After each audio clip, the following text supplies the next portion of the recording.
Assalamualaikum warahmatullahi wabarakatuh. Perkenalkan, nama saya Alfis Simila Nur Syabani dengan NIM 2301020165 dari kelas PGSDF 2023. Saya akan memaparkan hasil review jurnal yang mana tugas UAS dari mata kuliah pengembangan peserta didik atau bisa disebut juga dengan PPD. Jurnal yang saya review yaitu jurnal yang berjudul Makna dan Fungsi dalam Mantra Brajamusti serta Peran Nilai Ketuhanan sebagai Aktualisasi Sila ke-1 Pancasila. Diterbitkan pada tahun 2022, ditulis oleh Bapak Denny Chandra MPD dan Bapak Febri Fajar Pratama MPD dari Universitas Perjuangan Tasikmalaya. Jurnal ini termasuk ke dalam jurnal literasi volume ke-6. Oke, selanjutnya adalah latar belakang. Latar belakang penelitian makna dan fungsi dalam mantra Brajamusti serta peran nilai ketuhanan sebagai aktualisasi sila ke-1 Pancasila dilakukan untuk menjelaskan makna, fungsi, dan aktualisasi nilai ketuhanan dalam mantra Brajamusti.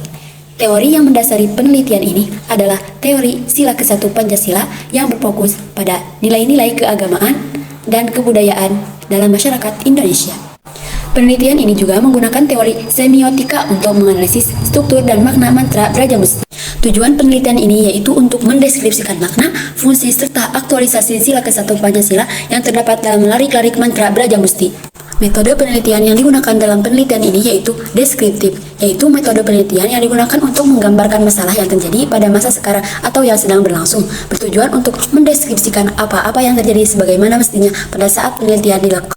Berdasarkan hasil analisis data yang diperoleh, makna dalam ajian Brajamusti mempunyai makna keagamaan yang diyakini si pemantra bahwa segala kekuatan dan kesaktian datang dari Tuhan semata.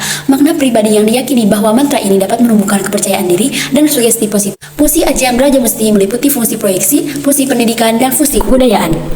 Aktualisasi nilai-nilai Pancasila sila ke-1 yang muncul dari ajian Brajamusti adalah saling menghargai sesama tanpa membedakan suku dan agama serta mempercayai adanya Tuhan yang Maha Esa. Jika menilik dari kesempurnaan mantra, sastra lisan yang satu ini benar-benar memiliki fungsi dan makna-makna yang unik. Brajamusti adalah mantra ajian yang digunakan orang-orang terdahulu untuk melumpuhkan lawan-lawannya ketika bertarung. Ajian Brajamusti membuat penggunanya memiliki pukulan yang dahsyat sehingga menyebabkan lawan roboh dan bertekuk lutut dalam satu kali pukulan. Mengingat ajian Brajamusti adalah sebuah mantra yang tidak lepas dari unsur kemangisan, maka sudah barang tentu larik-larik ataupun diksi-diksi yang terdapat dalam mantra tersebut memiliki makna dan fungsi. Makna dalam karya sastra tidak cukup hanya dikaji dengan mengartikan kata-kata secara denotatif dan konotatif. Berikut ada 3 kelebihan dari artikel makna dan fungsi dalam mantra Brajamusti serta peran nilai ketuhanan sebagai aktualisasi sila ke-1 Pancasila. Yang pertama ada analisis struktur dan makna. Artikel ini memberikan analisis rinci terhadap struktur dan makna mantra Brajamusti termasuk fungsi proyeksi, pendidikan, dan kebudayaan. Hal ini memudahkan saya sebagai pembaca untuk memahami makna dan fungsi mantra secara lebih dalam. Yang kedua ada aktualisasi nilai ketuhanan. Artikel ini menunjukkan bagaimana nilai ketuhanan diaktualisasikan dalam mantra Brajamusti termasuk nilai kesatuan dan kepercayaan terhadap Tuhan.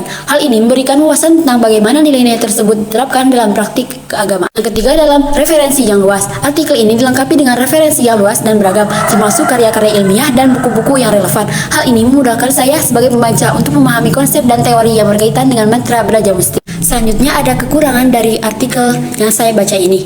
Yang pertama, keterbatasan analisis. Artikel ini terbatas hanya pada analisis struktur, makna, dan fungsi mantra serta peran nilai ketuhanan sebagai aktualisasi sila ke-1 Pancasila. Analisis yang lebih luas dan mendalam tentang makna dan fungsi mantra lainnya tidak dilakukan. Yang kedua, keterbatasan data.